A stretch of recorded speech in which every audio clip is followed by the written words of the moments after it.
Good evening and welcome to so many United Church. We're so glad to have you here in person, and those of you that have joined us on Zoom today. We are going to record because we know there were some folks that were having trouble getting in, and Rosslyn was willing to have a recording, so we will play that afterwards. Hopefully, folks don't get us on Zoom. I'm so glad that you come to be part of our Run series, and to those of you who pivoted and joined us on Zoom the first time when we had a snowstorm. We're glad the weather is better tonight. I'm Heather Leffler, I'm the minister here, and we have 4 more talks after this one. We'll tell you about those after our service. If you're here in our congregations for the first time, you need to be comfortable. So if it's long and you've got to get up and stretch, walk around, or be casual here. If you need to use the washrooms, there's one on the main floor for here, or you can go downstairs and there's a second one there. We're going to have our guests speak, and then following that, there's going to be a time of questions. So you probably advance that slide for me. We want to acknowledge the territory on which we find ourselves, we live and work and worship. And in our practice, we do it responsibly, so if you're comfortable, you're welcome to read the bowl. If not, that's okay too. So the Creator, overflowing with love, breathed all of creation to be. God made people to inhabit the earth, wild creatures and each other. We acknowledge that the land on which we live, work, and worship today is the land traditionally cared for by the Anishinaabe, Arawamra, Haudenosaunee, and Métis peoples. When our ancestors came, they imposed practices of land ownership that led to broken relationships.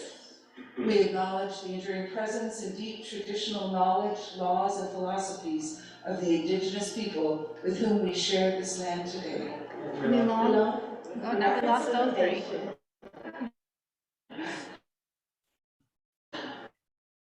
Fortunately, I was to get away with not hearing these.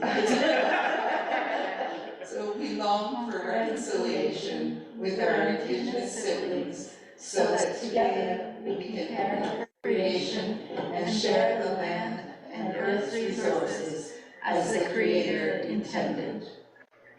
As you can see, we have fun with Zoom in our church, so we're working off a hotspot, which is not the best way to internet. It might be the other. It might be the other. We're learning about tech, we're learning about all sorts of things, so please bear with us. There is going to be a question and answer time through Rosslyn's presentations. The folks on Zoom are welcome to put their questions into chat, and Lisa will try and make sure that you're included. Or they can speak them out if they want to. Or you can speak them out as well, yes. So I think, Brian, you're You gotta figure out which microphone that is. Try, is it in your pocket? Try to lift it out and set it and see if it works. I can use that. I think we're going to use this one because I'm pretty sure it's this one. You might want to give that to Brian first, though.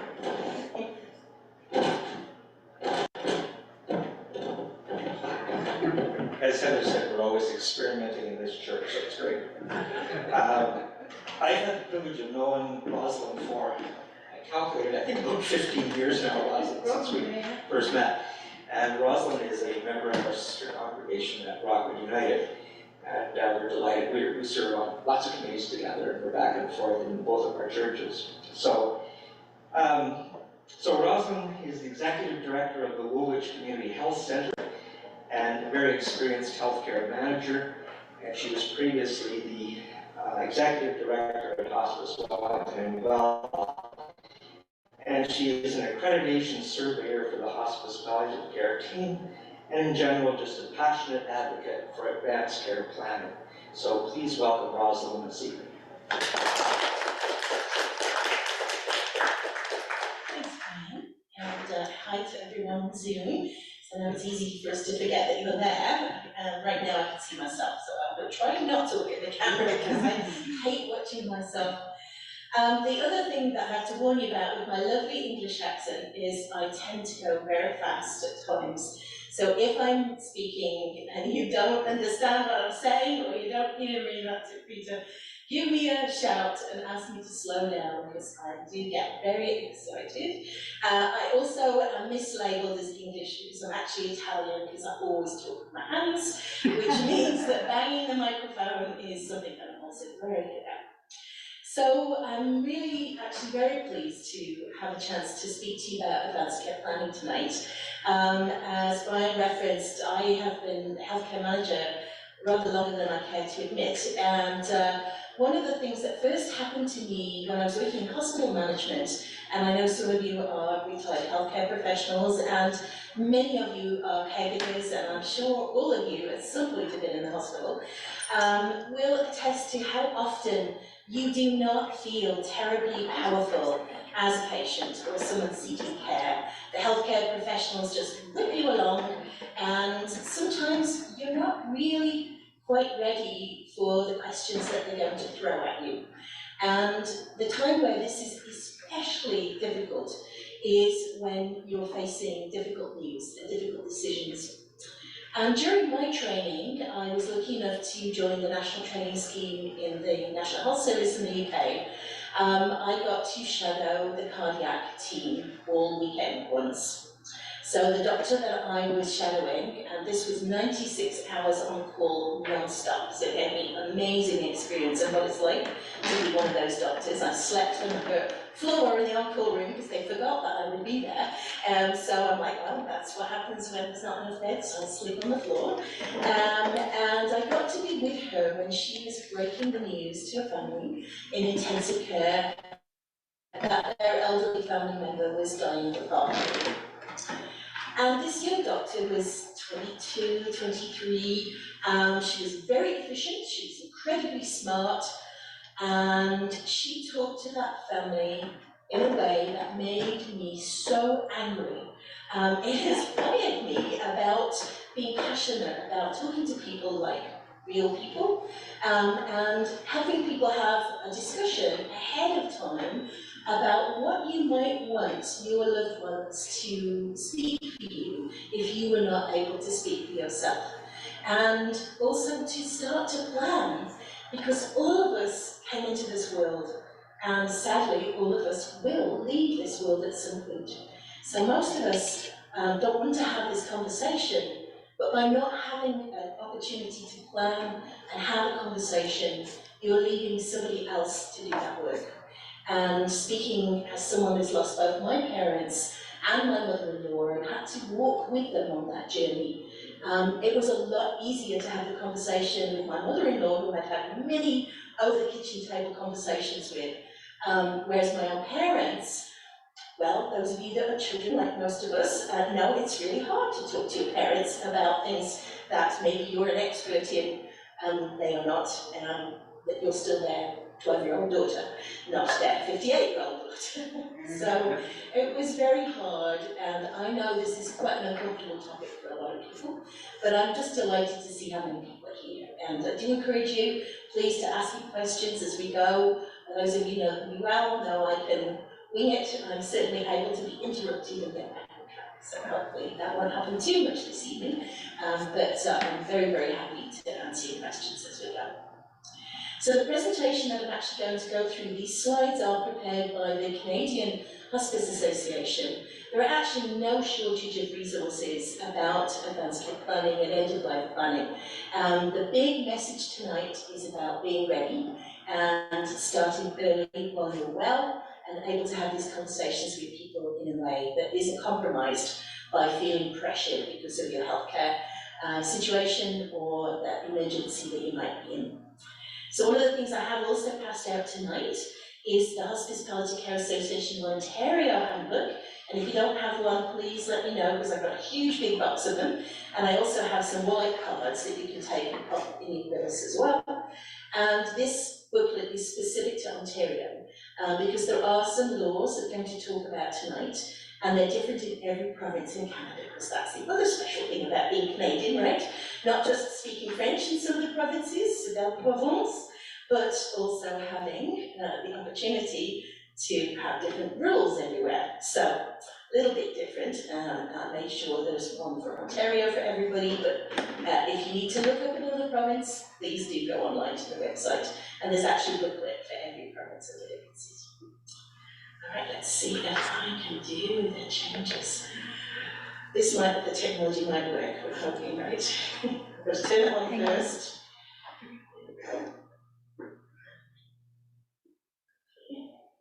Yes, I got it.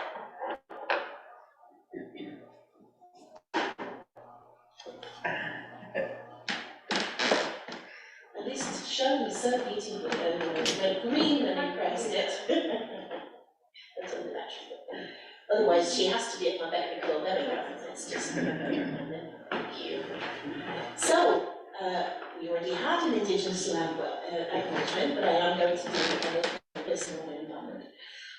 But I just wanted to show you that some content of this evening, and because we're recording this, the folks online, you'll be able to have an opportunity to catch up on the content as well, if you want to.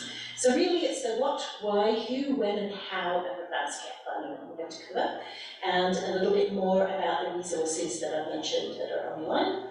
What you will not be doing is writing your actual advanced care plans today. That's what those take-home booklets are, but that's why I wanted to make sure you had it in your hand before we started.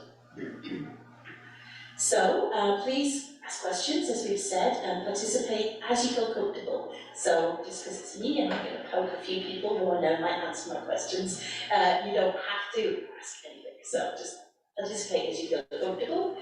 And just respect other participants.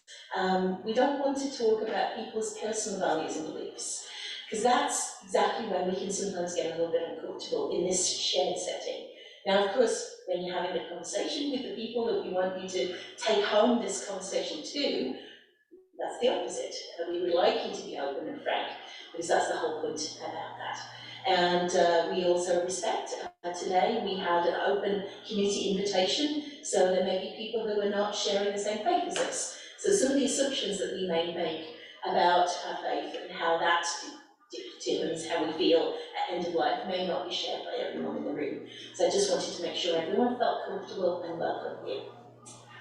And we want you, that's the other reason why there's lots of booklets and lots of wallet cards, is to share what you've learned tonight. One of the most important things that I can do about this is share my passion with everyone, but have you share that knowledge with other people within your family, within your friend group, within the passers-by, whoever you can enable. My family are super from talking about it.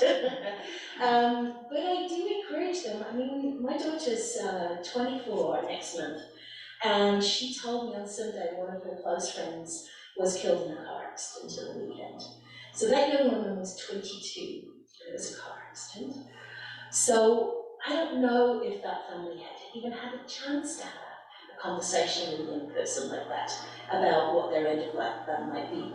Even simple things like funeral arrangements can be so much more invigorating and hopeful if you have a clue what the person might have wanted. So, as Heather will know, when Alma, my mother-in-law, died, she loved our friends in the church, but she was not a person of faith herself. So we chose to have the funeral at the funeral home, but we invited Heather as well, because we didn't feel comfortable without her. So we had speeches, but I am a very emotional person, and there's no way I could read my own speech. So I had employed someone to do that for me. And then Chris, my husband, and I, we had to pick music. Well, anybody knew Alma, and everybody knows our family, we're very musical. Alma was totally tone deaf. She loved to sing, but she couldn't tell one tune from another. So it's always very sad when we were singing at home because we didn't know if she appreciated it or not.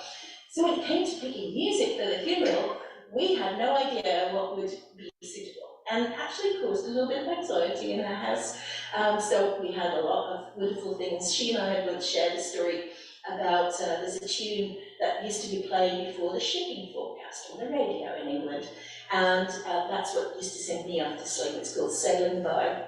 So if you're ever in England and you want something to that will send you off a little to sleep. The shipping forecast and sailing by are perfect. I can sort of recite all these different places that you would have. So it's those little very personal things that make this special. And it also helps because, as we know, this can be a very stressful time. So having these sort of little points of familiarity that you can come back to and enjoy with your family members, even without that person being present, can give you that legacy opportunity and that hope and fun that you can also enjoy that person's life rather than it being buried with the grief and the hard decisions that we may have to make. So it can be fun, and I know that sounds odd, but many of us have, how close tears and laughter are to grief in the sad and the happy times. It's part of our rich human experience, and we want to make sure that you're kind of thinking about that and be prepared. So, we talked about engaging you about advanced care planning, explaining how and the steps that we're going to go through.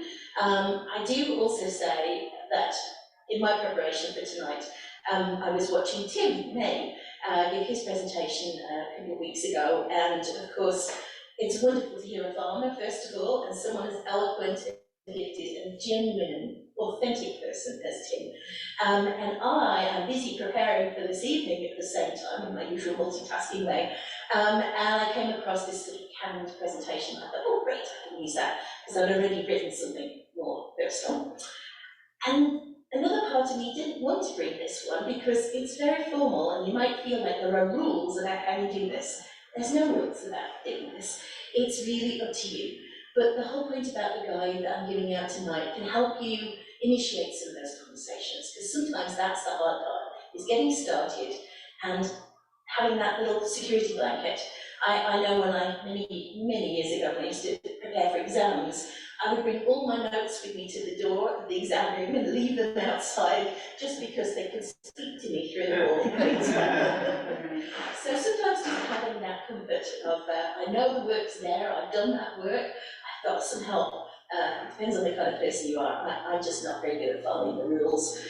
So I do encourage you to do what you want with the paperwork that we're going to share tonight. And then we can help you plan for these conversations, the chats, the opportunities.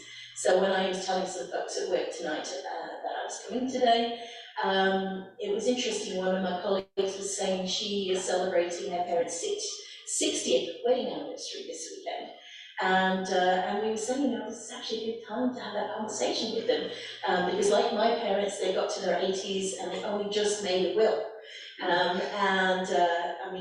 was a tiny bit better. I made a will when my son was born, not when my daughter, he's younger. So at least I did do to my 30s, so I didn't wait till my 80s. But it was the arrival of my children that made my husband and I actually be a little bit more concerted in that, making the effort to leave some of our wishes in a written format that people could follow in the future. So, and then one of the things we are actually going to talk about a little bit more in detail is about choosing a substitute decision maker. So for a lot of people, you would assume that it's going to be a spouse or your children, but you can pick other people. And we're going to talk a little bit about the criteria that you might use to select that person and how you might have a conversation with them to see if somebody who's not actually a relative might be a better person to be your substitute decision maker. All right. So what is advanced care planning? Because this is where I'm very glad I wore my glasses, because my printout is so dark I can't really read it, so I haven't read the slides actually. So if I move around, I apologise, because I'm going to lose people online. So what you're wanting to do is, if you are too ill or hurt to speak for yourself, do you know who you would ask to make your healthcare decisions for you? So, as I mentioned, most people would say it might be a parent or a partner. But if you've had an accident or a stroke and you're unable to communicate with the doctors, would you know if those people know what's important to you and to them about making these healthcare decisions on your behalf? Certainly in my family, I can tell you, Chris and I had huge arguments around Mama's care. She had been very frank with me. Her husband died when he was 50, and she was in her early 40s. So she was widowed with 2 teenage boys and a son who was only 6. So basically, for her, every day after her children became adult was a gift. She did not want to live in ill health. So she was very clear. She made me promise faithfully that she would never have to go to a long-term care home. I'm sure many of you had to give that promise, and I did explain to her that might be a promise I couldn't keep. Because working in healthcare, and if any of you met Alma, she was extremely overweight. She weighed about 300 pounds. So if she was at home and we didn't have the equipment, there was no way I was going to be able to move her around the house and bathe her properly and care for her. So I knew I couldn't really make that promise in a 100% way, but a 98% way, I said, absolutely, we'll try and keep you at home as long as possible. And I'm very lucky, I have a good job, and my husband has a good job, so we probably could have supplemented the kind of health care at home, PSW or nursing support that we would need to provide 24-hour care for her. But that's an example of the kind of promise that's quite difficult to make or go back on later. Kind of carte blanche set, of course. And I'm sure if you will think about it, everyone's circumstances are different. So making those black and white sort of promises are quite difficult. The other thing that Alma and I talked about a lot, therefore, as well, was about do not resuscitate. So she was very clear because she felt that she'd done her job, produced 3 good boys, and they all got married and they all had children. That was her job. She had done that job, and it was up to us to kind of fulfill the rest of her important tasks in life. So if it came to it, she did not want to be resuscitated, and she made that very clear. She'd seen her husband literally die at the Christmas dinner table, and she knew how dramatic that could be and traumatic for the people left behind. But she also was extremely intelligent and had done a lot of reading, and she was aware of the statistics of survival and the age she was. She'd been a heavy smoker until her 50s, and she had a lot of other health problems. So she was really clear she did not want to be around in a disabled way. Again, this is not something you can necessarily influence. There's some late flats when not anybody was around that knew this, but I was with her in the hospital when she was admitted at the end of her life. And we had the most respectful conversation with the staff in Gulf General in the emergency department when she signed a DNR order, and I was with her. And then when she was admitted to the medical unit, the staff came again later, a few days later, and repeated the conversation in an incredibly respectful and thoughtful way. And again, that was a big contrast to when I had first joined healthcare, where those conversations with patients almost never happened. The physicians or the other family members would sign the DNR order for someone.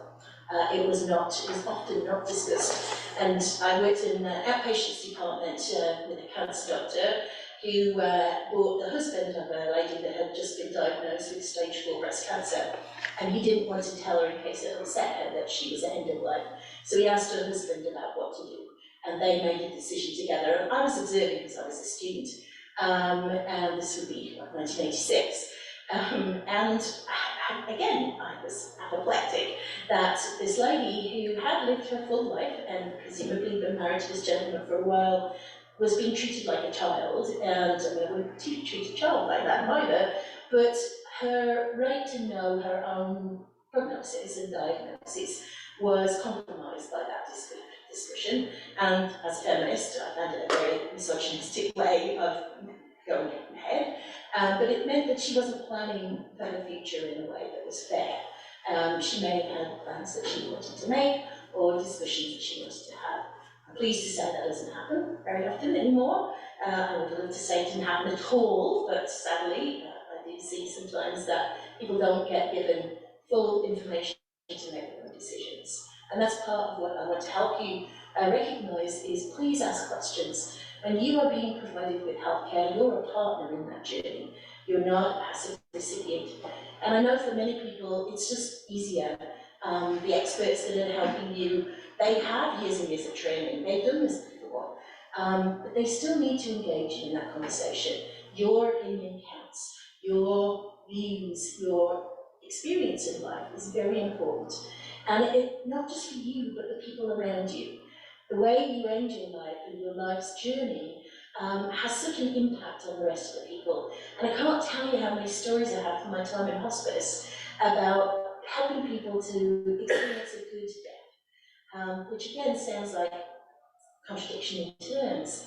But for people where this is scary and frightening and they don't have a conversation and they don't have a chance to talk about it, then it becomes a terrible burden, often for many, many years. And that complicated grief can just really destroy your life. It can sit with you for a very long time. And another part of my work was dealing with people with very complicated health conditions. And I can tell you, 90% of the time, I could trace the disintegration of that person's health to an extreme grief experience. It could be something simple like losing a dog or a job, but often it was losing a parent or losing a brother or sister or a really close friend. And so that maladaptive sort of behaviour becomes often healthcare problems later on in life. So I really can't impress upon us enough how helpful these kinds of conversations can be for everybody in our lives. So, the other thing, as I mentioned earlier about the young lady, is this is a lifelong process. It's not just something that we want you to think about at the very, very end of your life. You will look pretty happy to me, so this is wonderful. And so this is exactly where we want to have these conversations, when you can think about where you are in life. I'm sure if you were the parent of a young child, you're going to say, I want every effort made to resuscitate me. I want to be here for my child as they age. But maybe when you get older, you don't feel quite that. In fact, what I often hear from very frail elderly people is, I don't want to be a burden to my child, my adult child. So you've changed in your own life, you've had a good life, you feel you have a legacy. That's a different perspective. So making sure that you know where you are on that trajectory at any time is very helpful. In my family's history, my dad always knew my mum was going to die before him. He was a couple of years older than her. Done deal, right? Of course. Well, my sister and I had this sort of secret belief that my mum would be worn out because my dad was pretty hard to look after. And he was a very English man who didn't do any cooking or anything independently. My mum had to do everything for him. So she did all the cooking and the cleaning, and even when he was retired, she was pretty much organising their social life and everything else. So guess what? She did die before him. She was very tired. She actually had cancer. But my dad tried to care for her, but I remember going home they were still in England, so I flew home, and it takes 9 hours for me to get there. My dad's idea of a super dinner for my mum was scrambled egg on toast, and even that he managed to burn the toast and make scrambled egg watery. And so we talked about, making meals on wheels was a good idea. Maybe having a cleaner come in regularly was a good idea. So some of these things were very helpful and difficult for my parents to come to terms with because they had never wanted anyone in the house. This is all going to be very private. And really they needed the help. So it was one of those interesting things. I remember another funny story was after my mum died, the couple that were coming in, they were doing gardening and cleaning in the house. And I think it's very telling that they said to me, oh, now your mum's died, can we stop coming? Because I think my dad was the most demanding out of my parents. And I said, no, you need to come even more. I can have it twice a week, please. Because my sister didn't live very close to them either, and I wasn't leaving Canada because my dad was pretty fit and healthy at that point, and looked like he was here to live for many years yet. So, those circumstances were different for every family, and certainly they changed. My dad, having been someone who was desperate no matter what before my mum died, then became someone that was kind of sitting and waiting for that time. And I was lucky enough to be with him when he got a final diagnosis from a wonderful colorectal surgeon who came to tell him that he was dying then of bowel cancer. And first of all, again, just my shout out to the healthcare professionals and how much those conversations have changed in my career, how gentle and supportive she was. And I turned to my dad and said to him, I don't think he's surprised. And he was grateful for that conversation. Instead of it being weeping and wailing, because believe me, my dad was very histrionic and it could have easily deteriorated to that, we had a civilized, gentle conversation together about what he wanted, and that was so healing for me, because it's so difficult to be a child the other side of the Atlantic Ocean making these plans, without him at my side on a regular basis. So we called each other every week, we had lots of conversations, but it's not the same as being there in person. And I certainly, continued to want to have my life here in Canada, so it wasn't something that I was going to be willing to give up, just to be with him in his last years. And that's always a difficult conversation to have with family, because it means, we make different choices, and so it's important to keep having these kinds of conversations. Alright, because I cannot read this later, but these are the different elements of planning, so I'm going to get Heather looking. Could you read the 3 boxes that are sorted out? So we have estate, financial, and healthcare. Thank you. I should have memorized this, but sadly I'm not that good. So most of you will have made a will, I hope, as I said earlier, and certainly most of you have made plans, you have pensions, and other ways of saving up for your future and making sure there's bread on the table and a roof over your head. Not everyone is lucky enough to do that, but most of us are doing these kinds of plans. And the same for making a will, as I say, most people have done that. But making your healthcare future plans is much rarer. People rarely do that. I know when I came to make my will with Doug Black in town in Rockford, I had like a stand-up argument with him in the end. He's a very nice gentleman, but he wanted us, as part of our healthcare planning, to include the section about competence. And as someone that's already working in home and community services at that time, I can tell you how many families I had to stand by the side of, waiting to get the doctor to come and declare someone incompetent. So either they were unconscious because of their physical health, or they developed a dementia and couldn't speak for themselves anymore. And getting 2 doctors in particular together at any one time to make that declaration is impossible. So if you have that written into your healthcare directives now, I implore you, please go home and change it to any healthcare professional. So I see Liz nodding, because I know as a nurse, any healthcare professional can make, that's appropriately qualified and experienced, can make that pronouncement. It doesn't have to be a physician. So this is where Doug and I got into an argument, because the Law Society of Ontario 20 years ago said it had to be a doctor. So I made him write a letter to them and say, change it. Because it's very painful for people to have to wait. You might have to wait hours for a doctor to be able to come and sign that paperwork. And if you're in the hospital especially, there's always going to be another healthcare professional there to do that. So it doesn't delay some of this decision making, or the permissioning them to get this substitute decision maker to be able to be involved in the care. So I think these are just a few facts that are really helpful to understand, and that's just sort of part of the context that I was talking about, is that 93% of Canadians believe it's important to discuss their wishes for their care with their family and friends ahead of time, and yet only 17% have actually got an advanced care plan. So I am not going to advanced care plan shame anybody, but quietly think to yourself, do I know I used to do this regularly with hospice staff, and you'd think working in that environment, 100% of people would have their advanced care plan.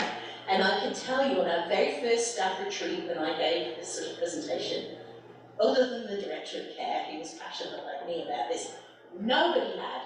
And so that's why I stopped asking people to put their hands up, because I don't want you to be embarrassed. I want you to be inspired to go home and write it right now. But use the book that I'm giving you, that'll help.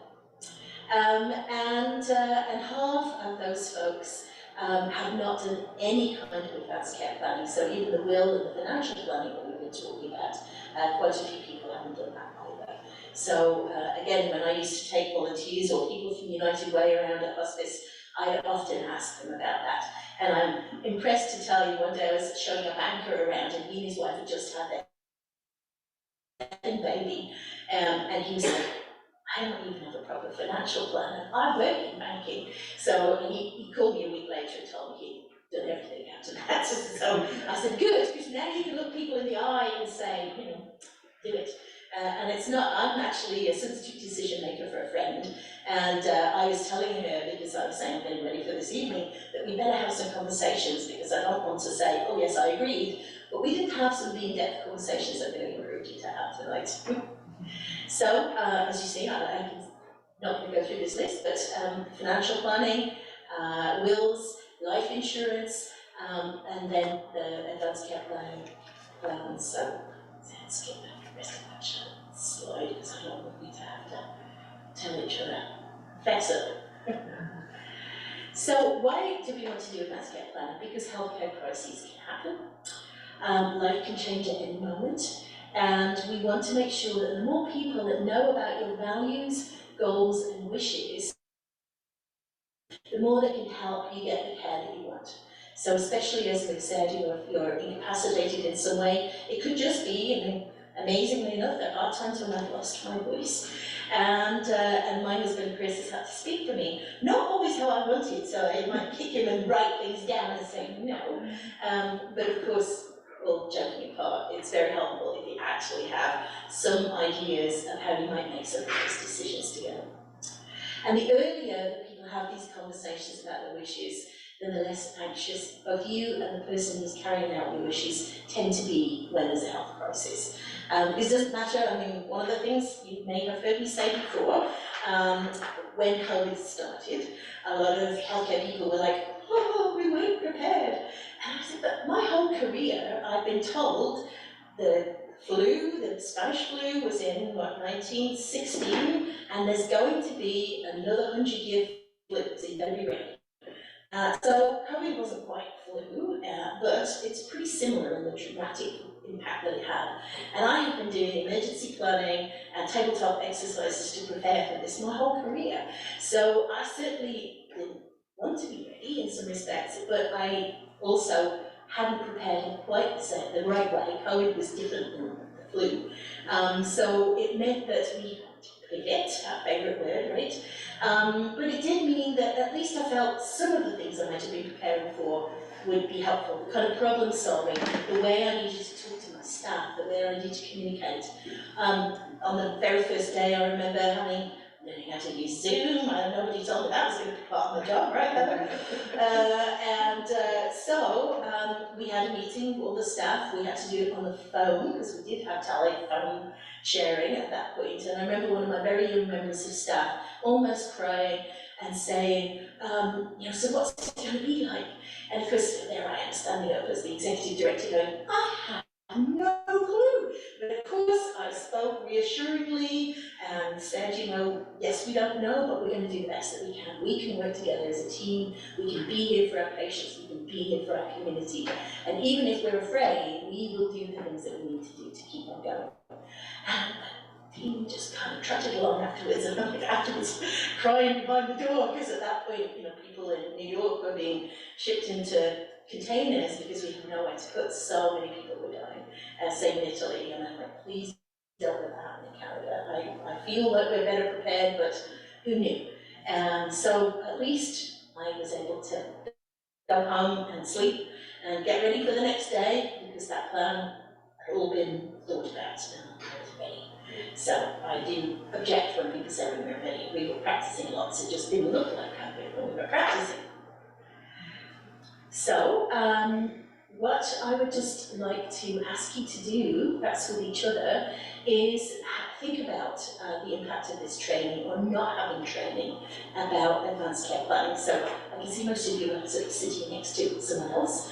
So if you feel comfortable, just have a few moments, and if you don't want, was there anything that you were surprised about or that just gave you pause for thought in that conversation? Did anybody find anything exciting or unusual in that conversation? This is just like Heather on a Sunday. No one's going to answer the question. I missed what you said because I was talking out of turn. Did you have a surprise? Was there anything that you learned from that discussion that would help you have this discussion? Susan? So, it's kind of a question, actually. Do you have this conversation just once? definitely. So Susan's just asking, do you have this conversation with, so the answer is definitely And you not. think you've come to a solution but you should have it regularly, or, I mean, how do you put a timeline on having this, repeating the conversation? Yeah. So it's really about you and how comfortable you feel, of course. I mean, some people are going to be happy to have this at every big family gathering, like it's kind of a family joke, right? You know what you're going to do?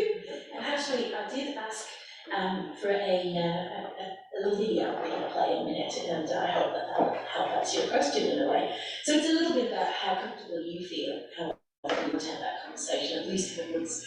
But it certainly bears repeating, because things happen. You will see other experiences and go, oh, I don't want that, or oh, that's interesting. So I know in my family, we had had this whole conversation about don't want a burial, happy to be cremated, and then I found out about green funerals, and there are natural body farms, literally, where you can be laid to compost. And I'm like, that's kind of interesting. I didn't even know that existed. So my family think it's totally gross and don't want to talk about it. So of course, the more we talk about it, the funnier it gets, and the less scared everybody's about, well, actually, we know mine's crazy anyway, but that maybe it is okay and would follow my wishes. Whereas I'm quite sure that would not have been part of the discussion a few years ago. It would have been too wacky and out there. Anyway, my family did discuss. Your health changes. I was diagnosed as diabetic 2 years ago, and so I am facing the fact that most people with diabetes die a little bit earlier than people without diabetes, and usually with heart failure. So I had to think very carefully about how I'm looking after myself, first of all. So angry, I mean, as a healthcare provider, don't I know better? But I also had to think about what do I say to my family about having a DNR order when I know that probably having a heart attack is most likely to be one of the complications of my healthcare expectations. So that changed that conversation entirely, because now I think, well, maybe I'd quite like to be around a bit longer. I'm not 60 yet.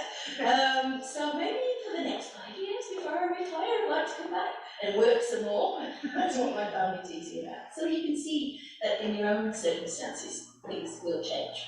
And you can change your mind on a dime. You do not have to, you wrote something down and God knows exactly what you want, and then you're lying in the hospital bed and you go, that's not what I want now. And you do not have to stick to what you wrote down 10 years ago or 10 minutes ago. It's really more about opening up these conversations so that you have a chance to sort of really have deeper conversations about where your emotional and personal spiritual strength and wishes come from. Because those are going to be, like I was, my little joke about COVID, is you might be prepared, but then what comes out at you is not what you thought was going to be a big question. And your substitute decision maker, your power of attorney for personal care has to make that decision for you, maybe, when you thought maybe you could do it together. Or so you'll never get it perfectly right, none of us. And again, that was one of the things I learned a lot at hospice. Just like when I worked in obstetrics, women came with their birth plan and got very, very upset when that delivery didn't happen to the birth plan.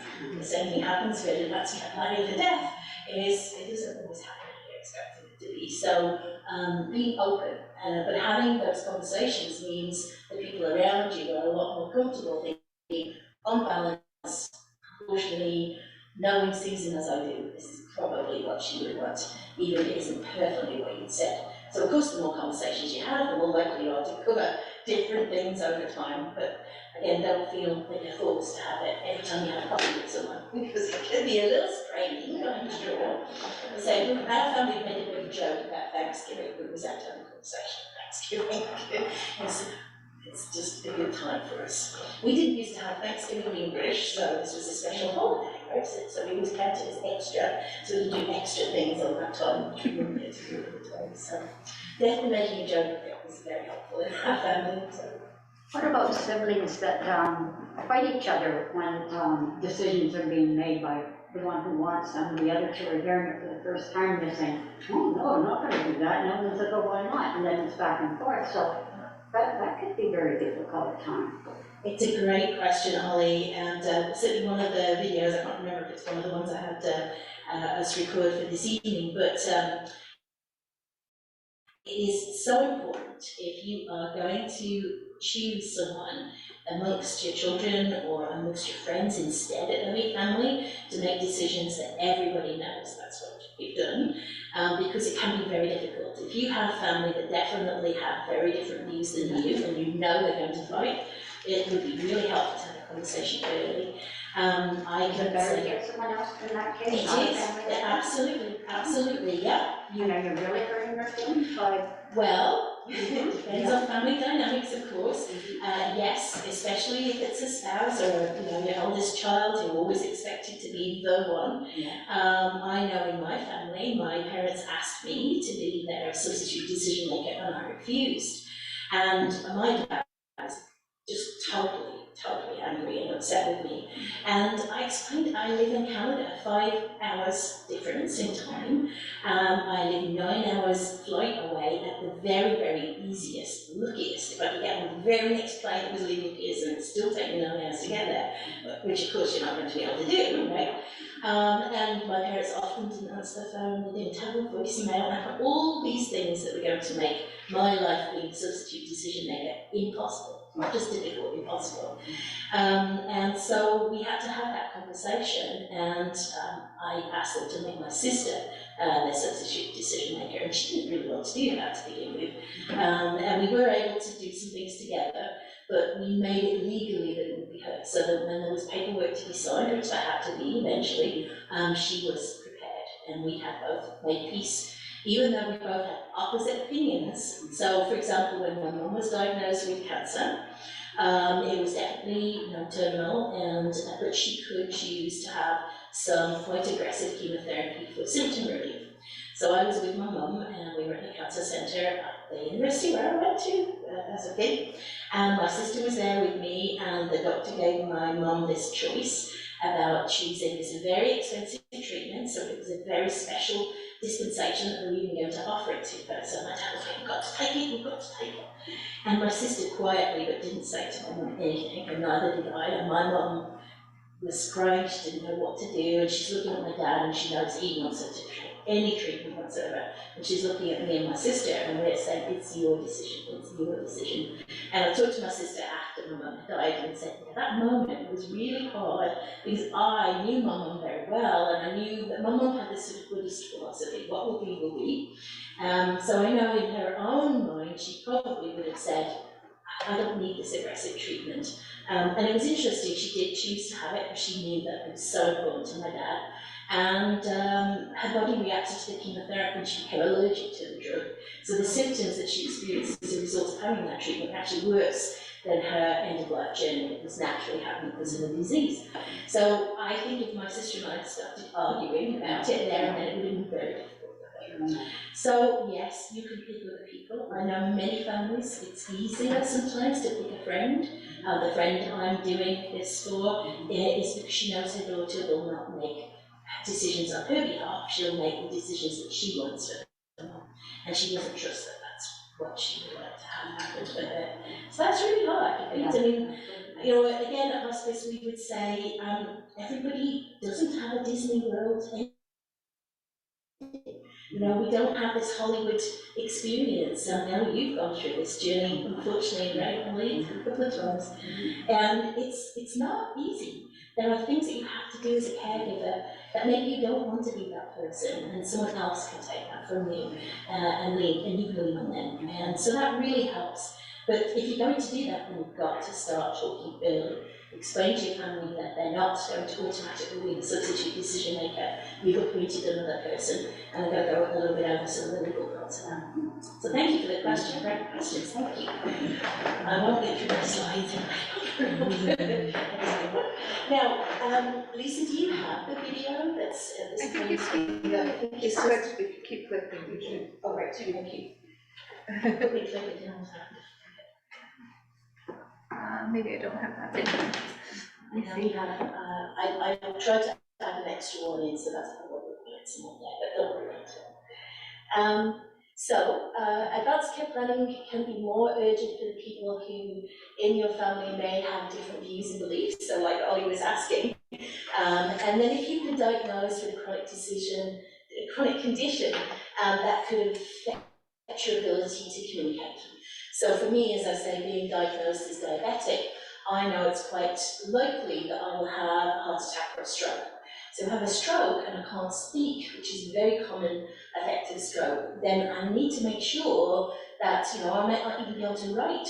That can, with a one-sided weakness from a stroke, it's very possible that I will be in that situation. So I need to think ahead if I can. Now, Chris does not want to have this conversation, I can tell you. I have better conversations with my kids than I do with my husband.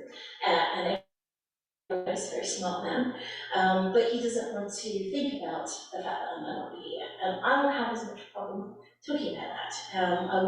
I'd rather my kids make decisions for me and they felt comfortable at it than stressed, even though it is a very difficult conversation to have.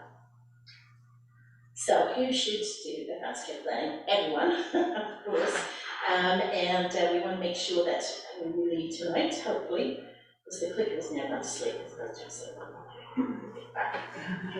There you go, you've got it. So, times to talk about it. So, as Susan was asking, so here are some good opportunities. Life's milestones, like getting married, buying a house, having children, change in your personal relationships, change in your living situation. So I had a lovely, lovely time this afternoon at the clinic. Lovely gentleman, John Weaver, he is 92, and he was the person who ploughed the field that was the foundation of the clinic being built for our work. So his daughter had brought him to share a photograph and a story from the newspaper that they kept, because obviously they're having to downsize everything on the farm, which he's finally leaving after all these years. And so it was a little bit sad, but we got to celebrate in the clinic looking at this photograph and thanking him for establishing a clinic that's benefited thousands of people in the community. So he was beaming when we finished having the conversation. It was just lovely. So that's changing living circumstances, and I'm sure his daughter had a lot of conversations about his life journey. So those are those kind of times when I would suggest, especially when you're feeling a little bit happy, you can have a conversation rather than being a depressing, difficult conversation. It can actually be, kind of fun. The other story I wanted to share with people was getting ready for surgery. In my junior administrator days, I was working in a hospital, and I cannot tell you how many times I'm running by the gurney, getting people to sign their will as they go into the, because they suddenly realise they didn't have one, and they're, 40, 50, and the nursing staff are strongly advised not to sign because they don't want to be subpoenaed if there's a contest for the will, or if there is some suggestion that they're being coerced, the patient. So the junior administrator gets called for these kinds of things all the time. So I know when I first came to Canada, I had this panicky moment is, what happens to all those people if they subpoena me? Will they know I've left to go to Canada? Because now in the day of the internet and with my unusual name, I'm sure they can find me wherever I went. So, but definitely, if people are going for and people that encourage them to have these conversations, and if they can't think of someone to have a conversation with, the hospice volunteers come and will happily have this presentation or conversation with other people. So they are professionals at giving this presentation, not me. I'm normally behind the scenes on these kinds of things. So it's not a one-time event. Back to Susan again, your questions. You see, she read these slides ahead of me.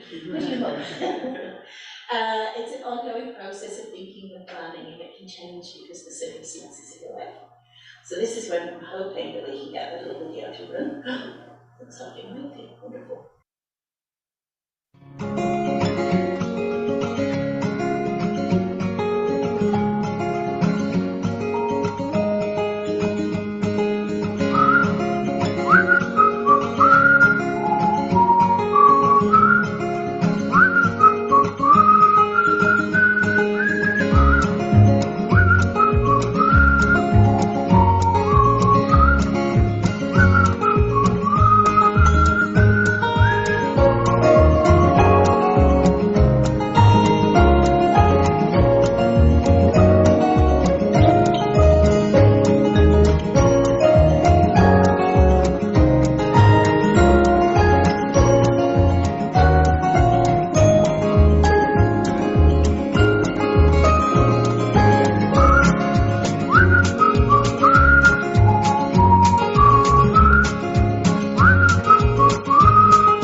that little singing music to remind me. What it did remind me though is we didn't talk about an important person for people to speak to, as well as the people who may be in your family or your power of attorney for personal care, is your healthcare providers. So I have this very sad statistic that only 9% of people have actually spoken to the healthcare provider about their mental health issues. And so, again, as someone that works with doctors and nurses all the time, one of, I would say, actually the biggest areas of stress and burnout in their lives is when they care so much for people that when they're helping someone and they have no idea what your wishes were, they don't know how to present choices to your family members. It's so much better to have that conversation because it really eases their burden, because it's all very well and good to say, well, learn about the potential for different kinds of treatments. None of us are physicians, or well, some of us might be, but it can be like a full-time job. So you don't need to do that level of research, but certainly working with your healthcare team makes it a lot easier for them to present information to you in a way that then is understandable. And that's been one of, again, my big things through my career is about encouraging literacy, helping people present information in ways that's actually understandable so that you can make reasonable decisions from the information that you've been provided. So if you don't understand, please ask. So these are the steps again, just to make sure that you have these different elements in your care. I'm going to get ahead of it quickly, but read them for me because I don't read them. It's just the same steps. So it's think about what is most important to you, your values, wishes, and beliefs. Learn about your overall health. This may include current conditions you want to better understand. Decide on your substitute decision makers, one or more people who are willing to speak for you if you can't speak for yourself.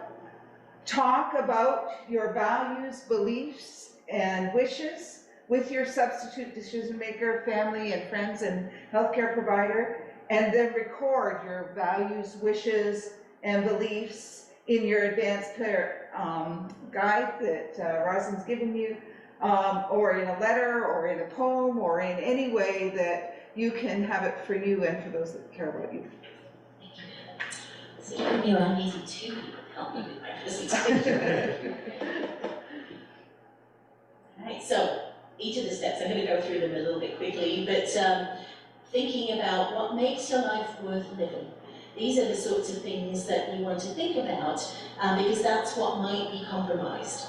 So many years ago, I saw an excellent film, some of you may have seen it, Whose Life Is It Anyway? I don't know if anybody remembers that. So it was a gentleman, he was kind of in his early middle age, I would think, from remembering the actor. He was involved in a tragic car accident and became a total quadriplegic. And so, his life fell apart. He had no life as far as he was concerned.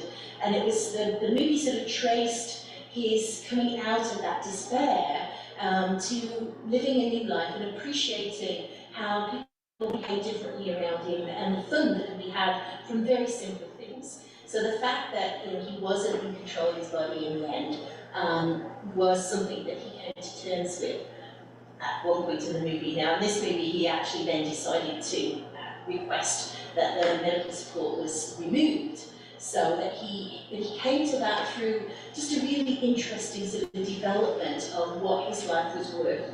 And those of you, I was Down Syndrome Awareness Day yesterday, and we were doing a little celebration of that at work, and got to watch a few sort of training videos and some social media. And there's I don't remember the actor's name, but just got an award at the Oscars for a short film, and he has Down syndrome. And his family had to come to terms with that, and he had mentioned some of the other young people that he's aware of whose family gave them away or refused to look at the child because they had Down syndrome. And yet many people will tell you those are some of the happiest, freest, most engaged young people that they have to deal with in the healthcare system often, because they are people that are very open-hearted and often live for today. They don't have the kind of worries, and yes, they have to be looked after in some cases, but many of them are able to be independent. They just don't have that opportunity because of the way people deal with them and with their lives. Down syndrome is one of the leading causes of people choosing to terminate a pregnancy, and yet it's someone who could have a full life. So I don't judge anyone. There are many, many different circumstances in people's lives, but having that opportunity to think in this case about what you might believe about your life in different circumstances as your own health changes can help you think a little bit about what's really important. Staying independent, staying able to feed yourself, staying able to communicate, and finding methods of doing that if those things are compromised, and how much would you be comfortable or not, as the case may be. And again, these may be too complicated and scary conversations to have. It seems very cerebral and distant and intellectual, but when you're watching a movie or you're seeing someone else going through something, having a sense of, is that something that I would feel like I wanted or not? Those are the kinds of conversations that can help you think through what those decisions might be and how comfortable you can be with some of the people on the land making that decision. So there's quality life and life comfort measures. What does that mean for you? If there are things that are really important, a beautiful smell. My mum loved lavender. She would basically be happy as long as she could smell lavender. So certainly at the end of her life, when sometimes smell is one of the last senses that someone has, we make sure that flowers were around. They're very important in her life. Just brought a smile to her face. Whereas my dad, just as long as there was a dog somewhere on the horizon, he was happy. I bet Christian, it's horses for him. So learning about transfer planning, which is what we're doing tonight, and thinking about what's important to you, using that information to tell the healthcare staff that you're working with, as I mentioned earlier, that's really important to make sure they're aware. So, we talked quite a bit about this, so I'm not going to talk too much about that, but these are some of the elements, if you wanted to have pain medication, a lot of people will say, I don't want to become addicted. I will reassure you that we know in healthcare, if you are in incredible pain, your body needs that opportunity for powerful painkillers for you to be able to function normally. If you are prepared to live through that pain, that's a choice you absolutely can make, and we would honour that. But just, again, be aware that you can change your mind about that. Painkillers come with other side effects. You can be very drowsy. A lot of family members are very concerned about that, want to be able to talk to my mum, and so they may ask for different kinds of pain medications to be provided. So talk about how much you want to be able to be awake or be sleepy, to be out of pain entirely. Those are different things that the doctors are going to think about very carefully. My dad, as I mentioned, my mum had died first, and so we knew my dad was kind of ready to join her. In his mind, but my mum was very smart and she gave him a job to do when she died. She wanted him to plant a garden and plan a garden. Flowers were very important to her. So my dad had bought all these tulip bulbs to plant the following year, and because he had been so ill, he hadn't had a chance to plant them, and he died around Christmas time. And as the doctor was sort of talking to him about his end of life and how close it was, she could provide some medication that would probably make him live a little bit longer, a week or two longer.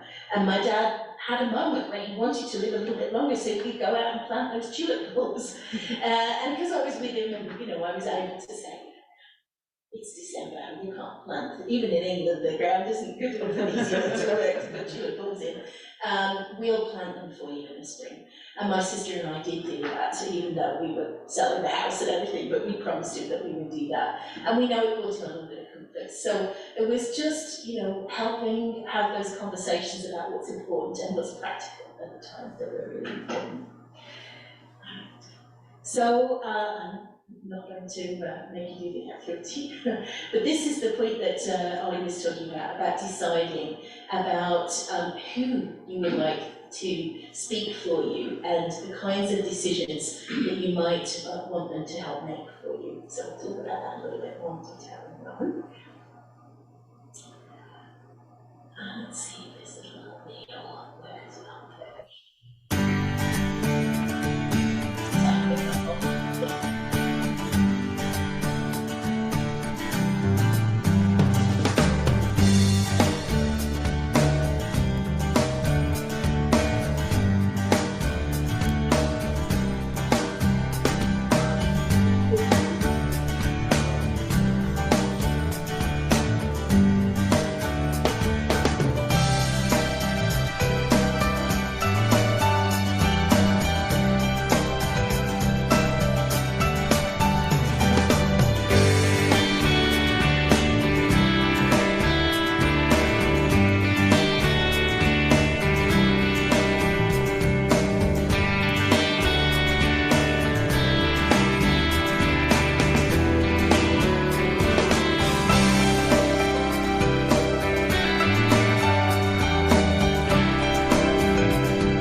So as we were talking a little bit earlier, if you think about your own family, you may have people in your family who are wonderful at listening and able to think in a crisis.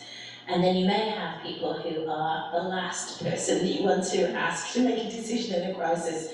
So again, in my family, my dad I loved him dearly, but he got very anxious about things. And so if you asked him to make a decision in a crisis, if he was in the right kind of mood, he was amazing because he's incredibly smart. But if you wanted something practical, you asked my mum every time. She was the one who could think through, I guess, she'd been a mum. So between the two of them, I always knew it was which one I was going to go and ask certain decisions. And when it came to sort of my end of life planning, I didn't want either of my parents to be involved. I wanted my husband, Chris, to be more involved. And now it's my children, because I know that they will be more thoughtful about what I want, rather than what they're feeling. I hope they love me dearly, but they're not as desperate around worrying about my choices in the way that my husband's much more engaged and emotionally tied to me. So I know that I can trust them to be a bit more impartial. And that's important. We had a story at hospice about a gentleman who was admitted to the intensive care unit. So again, with all the machines, he couldn't really speak for himself, but he indicated he wanted the breathing apparatus to be removed so that he could speak briefly. And he appointed his grandson to be his substitute decision maker. And his children were affronted, why would they pick the grandson? And he was able to explain to them, he'd spent more time recently with his grandson discussing his end of life than he had with his own children. And he felt, like I do with Chris, is that his emotions are so wrapped up in me surviving that he wouldn't necessarily think about what I would really want. So it's always going to be different depending on who is your close friends, who is your family. I know, again, one of my colleagues at work today, who I was talking to, and she said someone had asked to be their substitute decision maker, and she just felt that she couldn't do that. She knew them quite well, but she didn't feel well enough. She felt that they were asking her because they didn't want to have the conversation with their own family, and so she refused. And so she was pleased in a way, because they then had to go and have a conversation with their family about what their wishes were. So, it's not, we know everyone's different. It's not always straightforward. So, these are some of the criteria of who you might like to choose. Staying calm in a crisis. Being able to handle conflict or disagreement. So that fight at the bedside you were talking about, Ollie, the peacemaker. In my family, I was the peacemaker. So it was why my parents wanted me to be their substitute decision maker. My dad and my sister fought like cat and dog for years and years and years. Now, fortunately, as she matured and they got older, she matured and was less likely to argue with them. But it was not an easy conversation by any means. They certainly would have loved me better, and I felt I might have been thoughtful, but I didn't have the same time. I really knew I couldn't be there for them when they wanted these decisions. So this is also, that last point there about accessibility, is just because I felt I could have done a better job, I still couldn't do it at 3 o'clock in the morning, although actually I could, because I used to get woken up for being on call for the hospital all the time. But I did prefer not being woken up at 3 o'clock all the time, which is certainly what would have happened in the case of both my parents at some points. So if you haven't made a substitute decision maker, this is the part where the leaflet is very helpful, and we're going to go through what the rules are in Ontario. So that's on the next slide. No, that list is missing. So in Ontario, there's actually a specific list of order. So if your spouse is alive, it would be that person, and then your children by order of age. If you want it to not be by order of age, then this is why it's so important to keep a list of who you would like. And of course, if it's not a family member, then you should create power of attorney for personal care, which is a legal document that will speak to both healthcare professionals and legal professionals about who you want to speak on your behalf. And the reason that that's important is if you're people that would have been substitute decision makers, especially if it's your family by law, and they contest who is making those decisions, that can be very difficult for both the healthcare providers, but also for your family legally after you die. And I, again, have many, many sad stories about families where this kind of legal contention has become, really family destroying, in fact, because everyone feels like somebody had undue influence. So it's really, really helpful to have these conversations early so that you're not leaving people to have to fight in court. I'm not sure we have any lawyers in the room, but I do hate having to pay for the legal profession to do these kinds of things, which is just really something that we might have been able to do if we planned a little bit ahead of time. So do check the booklet that I've given you. It will give you the list of the substitute decision makers in Ontario, and they are a little bit different in each province. And the way that we convey the written power of attorney for personal care is a little bit different in each province. So that's the reason here in Ontario. We want to make sure that it is something that is created when you're not already sick and you might be compromised in your thinking. There should be 2 signatures, and if it's done at an attorney's, at law office, the person making the will, or the power of attorney, should not sign it. It should be somebody else in the office who's not a lawyer. And again, this is to avoid the potential for there to be any undue influence. I was, again, at hospice in a very sad situation with a family member who was reconciled, the person was dying, and the lawyer came along and the property had been left to the lawyer. Now, the person was still alive, so I actually got involved as the executive director, sort of adjudicating to say to the family that that was inappropriate, and even though the lawyer could be the executor of the will, he should not be the beneficiary.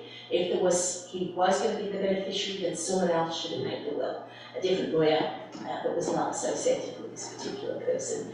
So, you don't really want to have that conversation with people on someone's deathbed. The family were upset because they wanted the house to be left to them. So it was very complicated, as you can imagine, and the poor person in the bed really didn't want to have this conversation at all. They were tired, they just wanted to be left in peace. And it clearly wasn't going to be a situation that was the case. So I'm afraid the staff had to keep calling me over the weekend because literally every time people were out of the room, the poor patient person was getting pressure put on them to change their will. So it's really difficult, and if you can avoid those sorts of circumstances, then please try and go ahead. And if you have challenges about who to pick, especially in blended families, there are maybe somebody who's like a distant cousin that you actually feel knows you better than your immediate children or your biological children, then make sure you have those conversations early. because there are going to be hurt feelings if that's the circumstance. So it's really important to think through who you might like to see. Think about the people that matter to you. Who do you think knows you best? So this is my second little activity. I'm going to have you pair up again. And I'm going to give you a couple of little cue cards to ask your seatmate a couple of questions, and we'll see how we get there. So, Heather, would you mind if I shared your story about your dad? I think you told me before. So Heather was just sharing how her father, was your dad, right? Yeah. So he had some heart problems towards the end of his life, and he had a great life. He lived on a farm. I remember these stories, and Heather would often say from the pulpit some of the fun stories about her dad and his full life. So when he went to St Mary's Hospital with a heart event, he had already had several conversations with the family to make it really clear he didn't want to be resuscitated. He was ready. What will be, it's God's will kind of thing, right? And Heather knew that. She had those conversations, all their family knew that. But he'd been out mowing the lawn that very morning, and so now in the hospital, when faced with this decision, it was really hard for Heather to say, it's okay for him to say that. And she had to kind of go out and have a conversation with another member of the family to say, is this really what he should say? And they reassured her, because they're a healthcare professional too, and they were not in the room with her dad and having that decision. And you can see how, when you're a loving child of a parent, how can you be the one to say, it's okay for them to say they don't want to live anymore? They want to be with you. I mean, another hospice story, we had a young lady come in and her family were Chinese, and within that culture, it's absolutely not done to talk about death. So we would often find people with Chinese backgrounds had made no plans, had no conversations, even if they had a significant life-limiting illness like cancer. So this young woman had had a cancer that was very predictable, and at least her family had agreed for her to come to hospice, so in order to do that they must have signed a DNR order. Now their first language wasn't English, so we had to keep checking that they understood. But they could not get around the idea that she wouldn't eat anymore. And we would explain that often at someone's end of life, their body just sort of starts to shut down, and it's almost cruel to feed people at this point. They really don't want to eat anymore. And this young woman was refusing food, and they were just incredibly distressed that they couldn't feed her. And I think, as a mother, the first thing you do with your child is feed them, whether it's breastfeeding or give them a bottle. When your kids are sick, the first thing you're trying to do is nurture them. You're making that chicken soup, or making their favourite food. So when someone's not taking that nurture anymore, you're really facing that end-of-life journey with them. And that's so, so hard. So, trying to take this discussion to a point where that immediate emotional response, which is your natural response, you've had a different kind of discussion. So it's not going to interfere with, like in Heather's story, her dad really had already come to peace with that conversation. Like my story about my dad, he really did not want to live without my mum. It was very distressing. I was just sharing with Heather, my dad tried to kill himself several times after my mum died. It wasn't very serious. He took a kitchen knife and was trying to, I like that. You can't kill yourself with a kitchen knife, it's not very sharp.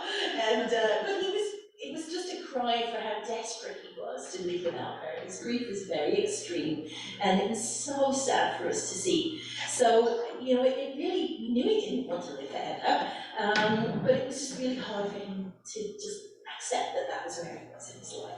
So again, making these conversations less painful, a bit more thoughtful, just will help you.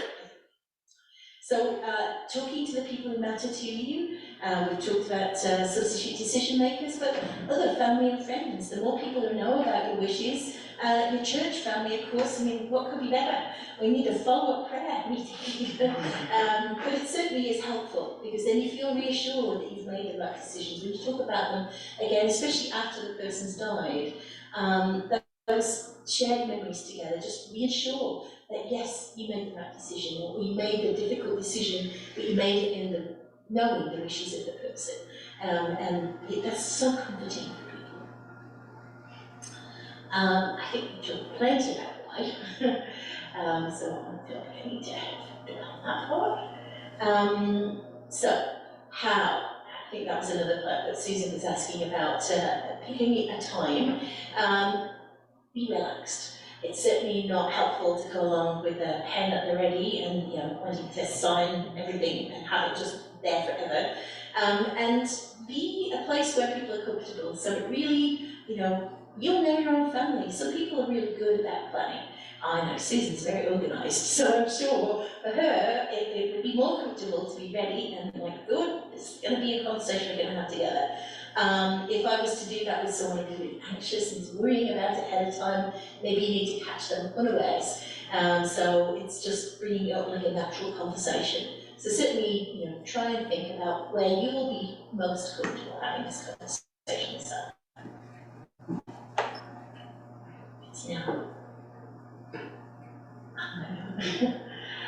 So the hardest part's starting. I don't know that that's true, listening to them in the room, but certainly use those cards to see if you can get you started having chats with other people, especially if you think it's going to be someone in your family that's going to have a difficulty. Those kinds of cues really help you warm up to some of those conversations. If there is another person that's living with a condition, if you have a health condition that you're concerned about and that you think may affect your life journey, then sometimes, making it about somebody else, that can help in start the conversation.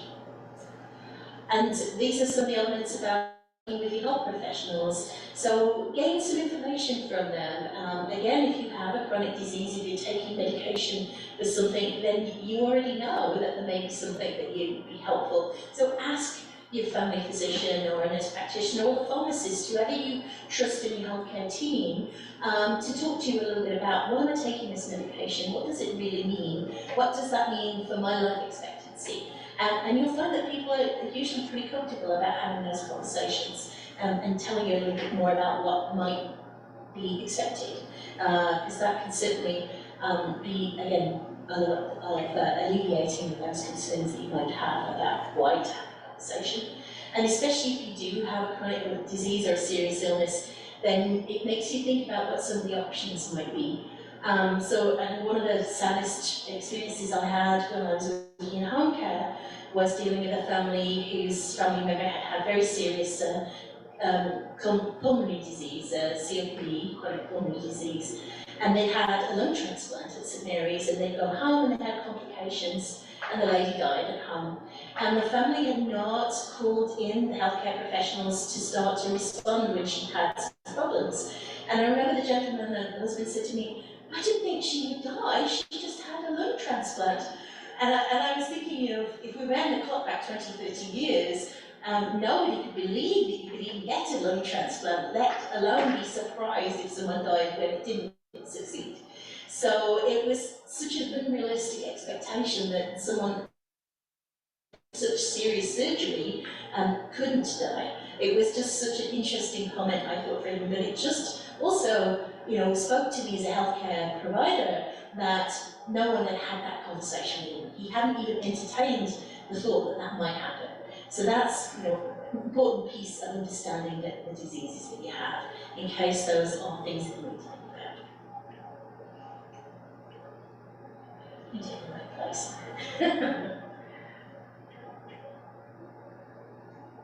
So, where you'd like to die, of course, being someone that ran a hospice, this was something that we really want to encourage people to think about ahead of time. For the vast majority of Canadians, because of the kind of health issues that you may have, you're going to end up in hospital at some point. So is that where you'd like to end your life? And for a lot of people, you want the best healthcare, and that's going to be where you think the best healthcare can be. So, because I'm totally prejudiced, and I think the best healthcare is in hospice, where people are used to dealing with people and families as they come to the end of life, to actually think about how to talk about it, to normalise it, to provide the kind of comforts that in a hospital setting are very difficult to do.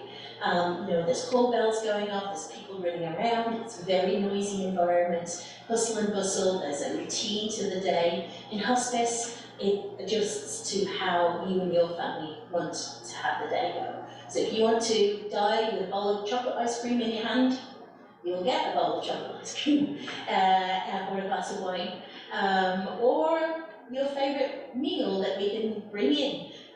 So there are all kinds of things that people, some of the favourite stories are people bringing their pets in. We had miniature horses on the back patio one day in the winter. It was just lovely, and we were able to wheel that out with the person so they could greet their ponies and say goodbye. So many special things that could happen. And of course, for most people, we like to have at home. And I told you the story with my dad about how important that was to kind of be in that environment. Sometimes it's just not possible. You need extra equipment, you need extra care. And the person, I was telling someone else a story today about a hospice volunteer who was also a minister. So she was very familiar with end-of-life journey, she's very comfortable, and her husband, who was an academic from the University of Wales, retired soil scientist, so they had this plan about how his end of life was going to be. And she was so determined to give him a good death at home, she was wearing herself to, so thin, she was exhausted. So you know how that can be, and she just wanted to give him that experience. And she just couldn't quite manage, and her family of hospice volunteer friends managed to persuade her, think of all the work that she had done to make hospice a special place. Wasn't that going to be a good place for him to end his life? So she agreed and he agreed, and happened to be there when he arrived in the ambulance. And I have never seen anyone come to hospice such a big grin on his face. He was beaming with excitement to come through the door, and his wife was crying, and she's just so distraught. And we were just able to have a wonderful moment because I knew them a little bit, and I was able to welcome him. And he said, my gift to my wife is being here. She can have a good night's sleep tonight, and I will die happy because I have people here who are going to care for me and care for her afterwards. And so, even though she was crying, she was smiling through her tears. And I was gifted to be able to go to his funeral afterwards. There were hundreds of people there. The church was packed. People from all over the country came in by phone to just speak about his life. So the fact that he had that control at the end of his life was just an extra icing on the cake about what he wanted. So that's the kind of advanced care planning that we really want to the gift that you did have, though. He asked to stay at home, and with him staying at home, yes, I was exhausted, but the caregiver, like the doctor, gave us someone for 7 days, knowing that he was on his way out. And on 2 days later is when he did pass away. So they couldn't believe it happened that fast. But knew at the beginning, said no. He worked hospice 37 years, and I'm 25 years, but we did it together at home. So it's got to be what you want. And it is exhausting. Well, you all know how fit and healthy Holly is and how hard-working she is, so she certainly has the resilience, but things change. If you're not as physically fit and healthy as you hoped you might be. My dad did learn to cook, and he did agree to things that he thought he'd never let anyone in the house. But because he wanted my mum to stay home more than he wanted his privacy, then we were able to get other help because we were able when to. the doctor sent in that health caregiver, when she came in, she says, I'm here to assist you. And I says, and so what is your job? She says, I'm going to let you get rest. And I said, how's that going to work? And all the questions that I had, and I said, because I'm not leaving this side, so how are you going to? She says, I'll tiptoe around you. She was a good person. Yeah, she was the best. That's wonderful, Yeah. Ollie. So Ollie was just saying that the professional caregiver that came in at Lou's end of life just really respected Ollie's wishes that she wanted to be by Lou's side night and day. And I know Ollie and I had a chance to talk about her journey with Lou in those last days, and it was very special. Thank you for sharing that with me. But it was, when you're able to do that for someone and really respect our wishes and walk together. And those are the special times that it's wonderful to be able to have together. So congratulations for that. So the final step is about recording and making sure that you have this written down, hopefully. But there's no, again, I'm been talking about the legal document that you can do, but you can also express your wishes in lots of ways. Poems, songs, dances, please bring your own personality to that expression, because sometimes it's part of that artistic endeavour, that creative endeavour that really gives it your personal spin. And it can certainly help, again, with that funeral planning or other end-of-life planning that you're trying to introduce with other people, so they'll have a chance to know what your actual wishes are. And then if there's going to be a disagreement, it does help to have some down so that you can allow for people to make decisions and to look at what your previous expressions of preference have been. So these are some of the examples of what you could do. But also use the guide that I've given you today, the Speak Up template. Record a video if you're not comfortable writing it down. We've all got cell phones these days, so you can do that. But just make sure that you've had a chance, and hopefully even tonight you can quickly jot something down. So these are the, I think I already mentioned, but again, the booklet has the legal requirements for Ontario for you, and just make sure that you've got the people that you would want mentioned in that document. So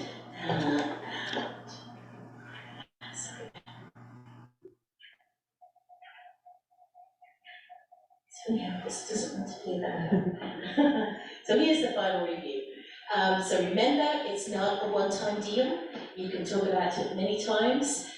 Why you do it is because you want to make sure that your health and treatment options that can change over time, but you've got some principles that thought about whenever your life and health or circumstances change, it's certainly worth reviewing what you thought about, and then keep going back to this 5-step process so that your substitute decision makers have some ideas about how to support you.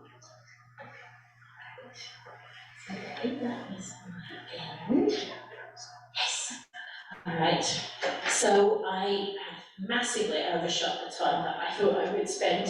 But of course, if you have any questions, this is now the time.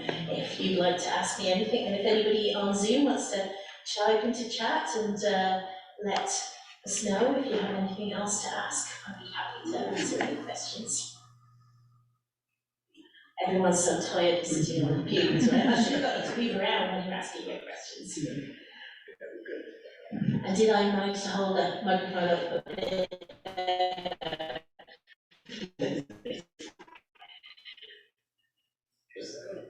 Well, I just wanted to say, very much appreciated the chance to speak to you tonight. This is always a little bit difficult for many people, but I hope that I've alleviated any concerns that you might have had. Not a weird thing to do, it's actually just something that can really comfort you and your family to know that you've had a little bit of thought about how you can get ready for this time. That's need to be really or difficult. It can actually be something that's a pleasure to follow through people's wishes. Roz, I would just like to say that with my experience with hospice, and I had a number of years of training, I came because I knew that this was a great night, and I've learned something, even though it's been 5 years since I've been in the hospice system, and I've learned something here tonight, and I want to say thank you.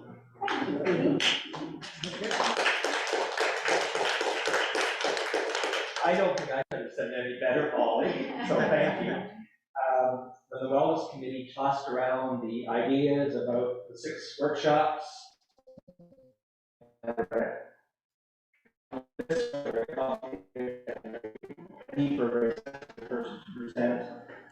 Roslyn's name popped out first on the list, and all I can say is we're so glad that you're with us this evening. Thank you very much.